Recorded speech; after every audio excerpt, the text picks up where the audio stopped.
Hello people, thank you and welcome to my channel.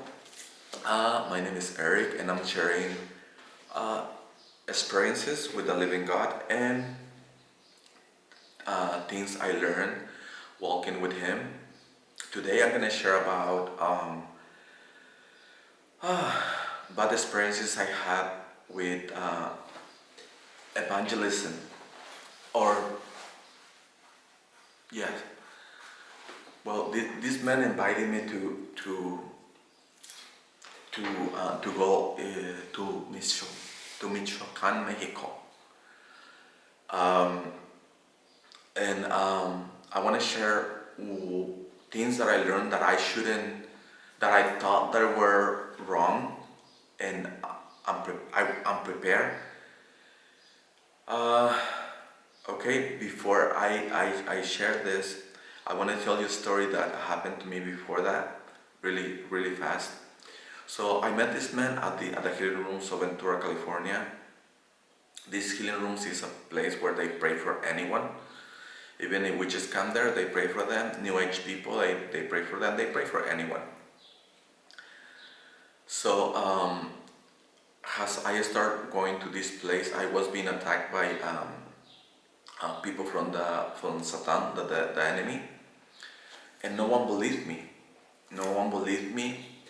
I wasn't allowed to speak about what was going on because they said that if I were to speak about the enemy, that will be like giving glory to the enemy. So no one will listen to me and no one will help me. And I'm sharing this because because it was like beneficial in a way of what happened in my story going to evangelist as an evangelist to to um, to Mexico. So I'm gonna share the first red flag that I noticed with this person. His name is Richard. With Richard, I believe that if you are going to participate as a group, evangelizing or interceding or praying for someone, you must be clear and communicate well. That has to do with your gifts, because some gifts are too loud and other gifts are you need to be like silent so you can hear God's direction. That is one reason why, and the other reason is for to know each other, to know better each other when they're working, like facing spirits, dark powers, or any of that kind of darkness.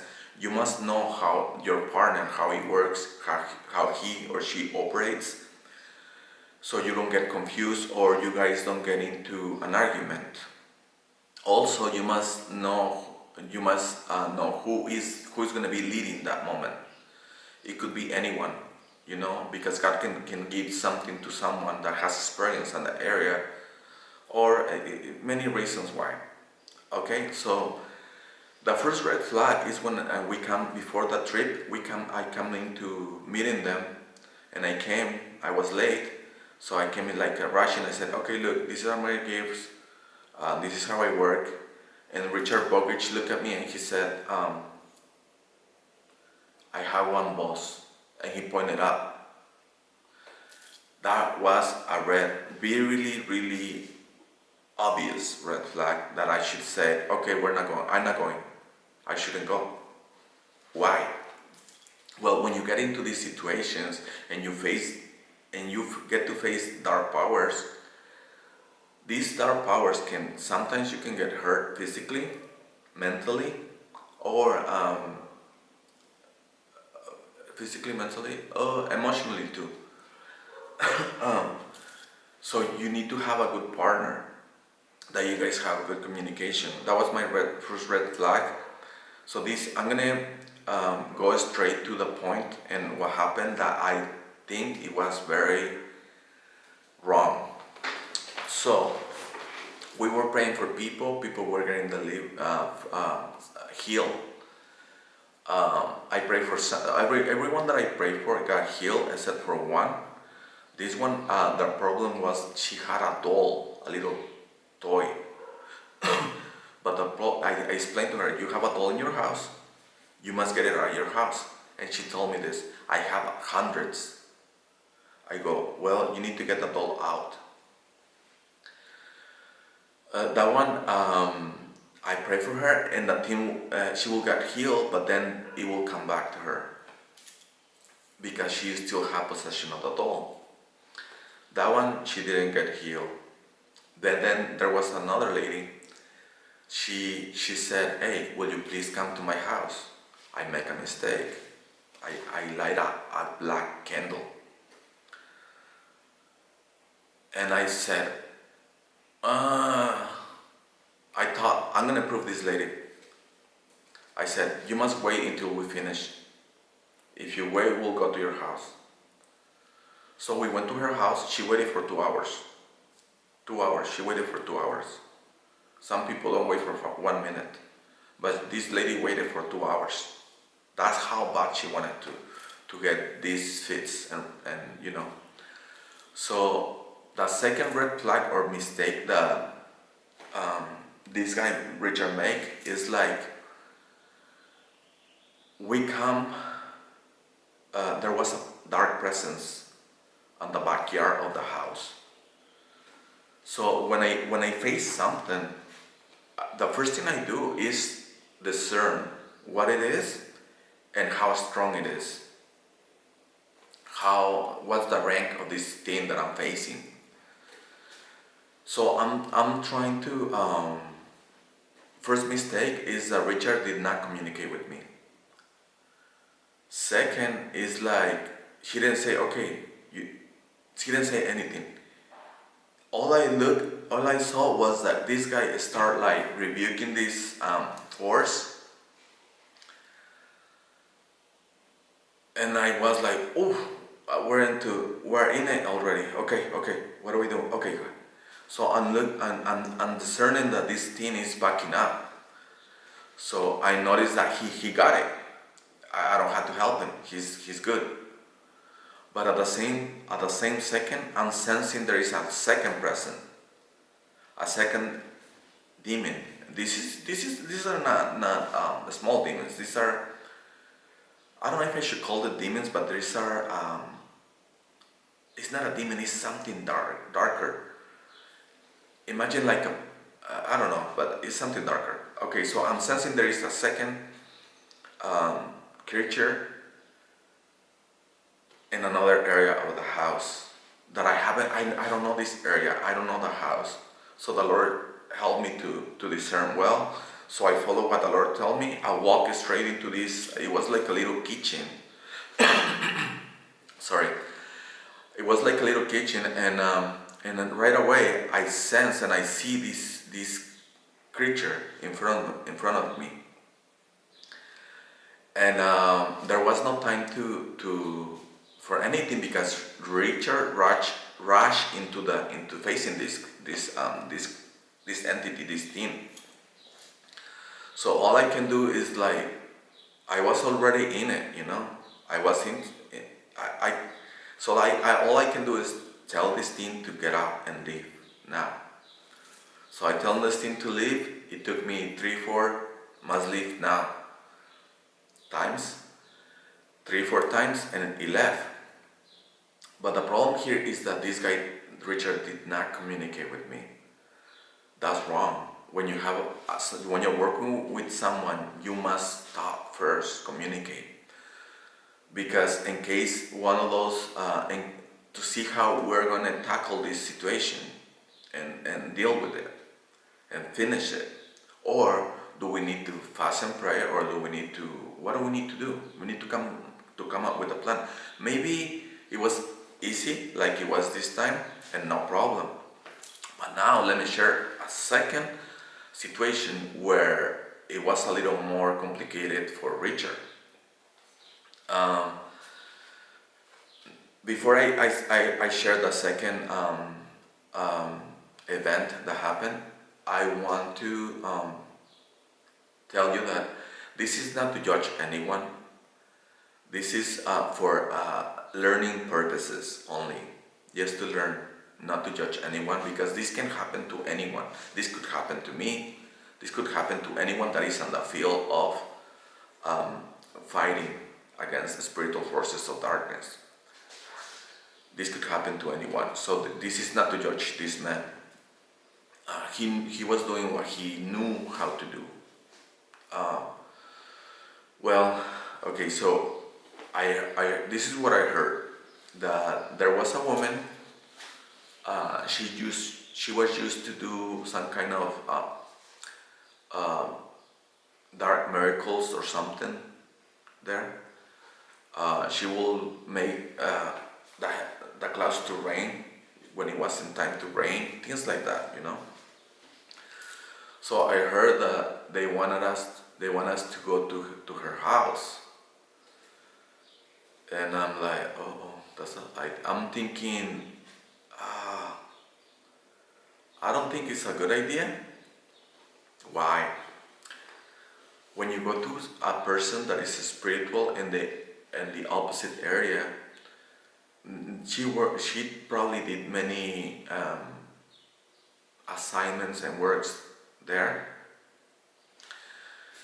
and if she did, that means there are many or different rank of demons and spirits and darkness and other creatures that I don't know about yet. So it's walking into the enemy's camp, in the middle of it, in the center of it. So that's not a good idea.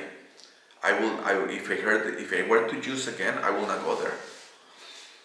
So they decide to go there, so we went there.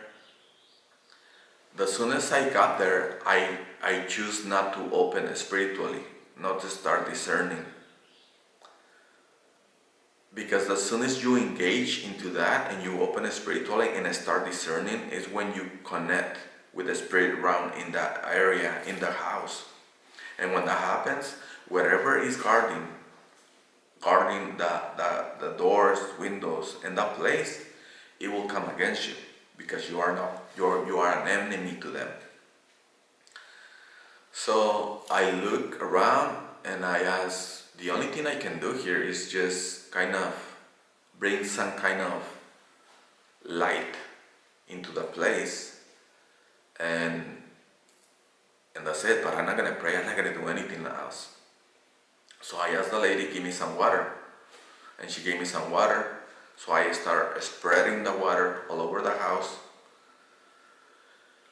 As I'm doing this, Richard connects spiritually. He opens up to the spirit realm in the house. So when he does that, that means he start discerning what's in there. When he does that, I notice that he start feeling this dizzy. I'm like probably 10 feet away from him. And they try to open the door, but they can't. And the guy that is the owner of the house, he's like, oh, they can open the door, let me help them. I said, no, stop. He asked me 2 more times that he wanted to help them. I said, no, stop. Now let me explain to you why I'm doing this, why I'm deciding for this to happen. Remember my story when I tried to explain to these people in the healing rooms about my attacks, that I was being attacked, and they didn't believe me and they didn't want to hear about it. They didn't want to help me either. Well, this was my opportunity for them to experience the reality of what is up there, of what we are facing, what we are against. That's the reason I stopped this man from opening the door. I knew something was attacking Richard, but I decided not to do nothing yet. So then they finally opened the door. They got out of the house, and I let it be, because hey, he doesn't need me, right? He doesn't need communication. He's okay. Well, then there was another woman with him, and she came into the house and said, "Hey, Richard wants you to come out. He needs you." So I'm like, okay, it's time to help him. Now he's communicating, and he had experience that I wanted him to have. Okay, cool. It's time. So I'm going outside, and he's like, something is like in the spirit. It like he's getting hit. Good. The truth, that's kind of justice for me, because they never believed me and they didn't want to help me. So now I'm like, okay, now you know how it feels. And now you will know that I'm telling the truth. So he said, hey, help me. Okay. So the Lord gave me a gift of um, His power. Like when I get close to something like this, His power come before I go. Something like that, Like the power of God goes before I go. So, and wherever I touch, the power of God goes before I touch. Something in that sense. So Richard is like, you can tell he's dealing with something. Uh, so I'm about to lay my hands on Richard because I know he needs. I know I need to do that. But before I do that, I said, Richard, when we finish this, I want you to share any detail of what's going or what you felt.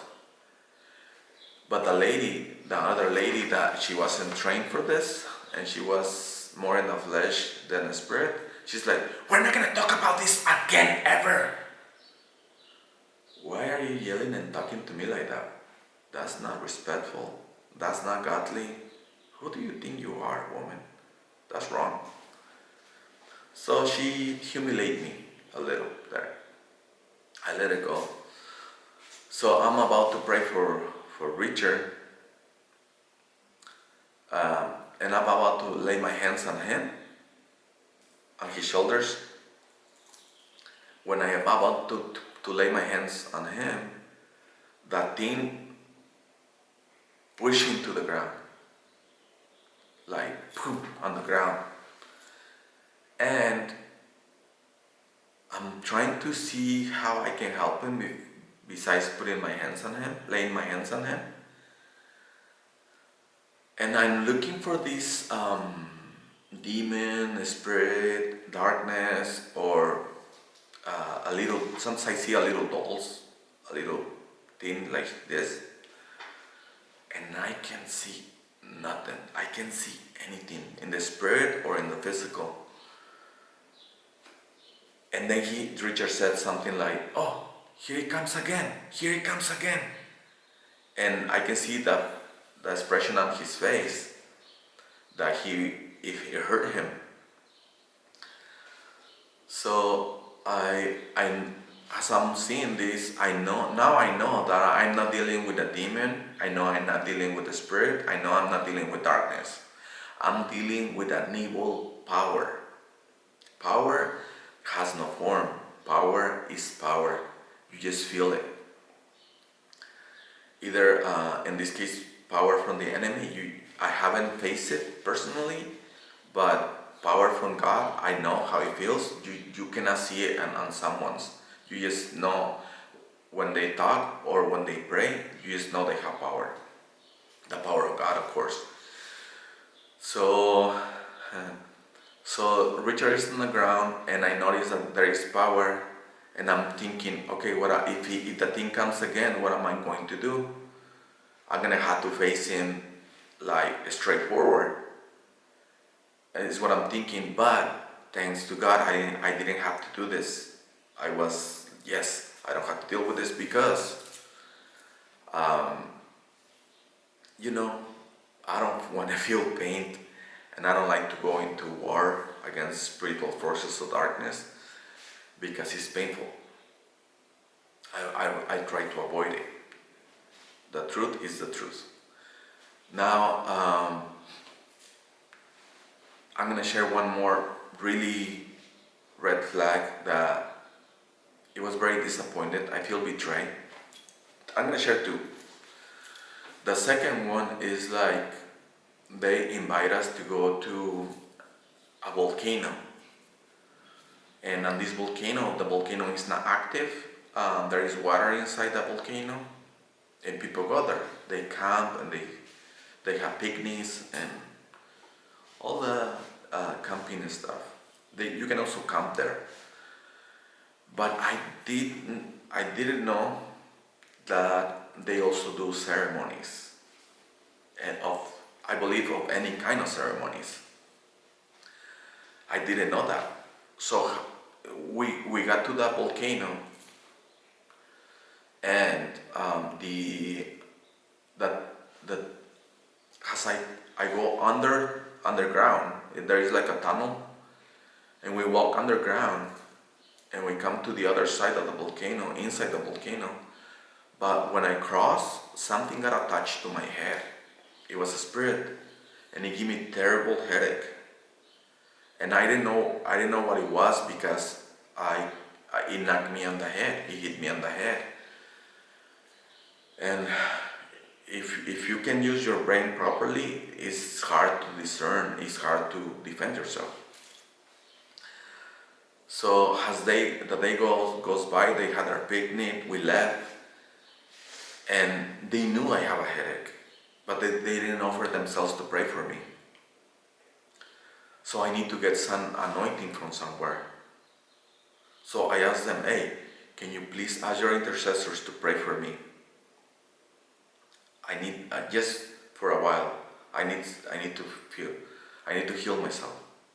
And that guy Richard said, get your own intercessors. That's what they said to me. And these are the praying team that I choose to go with. Be careful who you choose as your team. They can betray you. So I'm like, okay. So we're enemies now. Good. Now I know. So I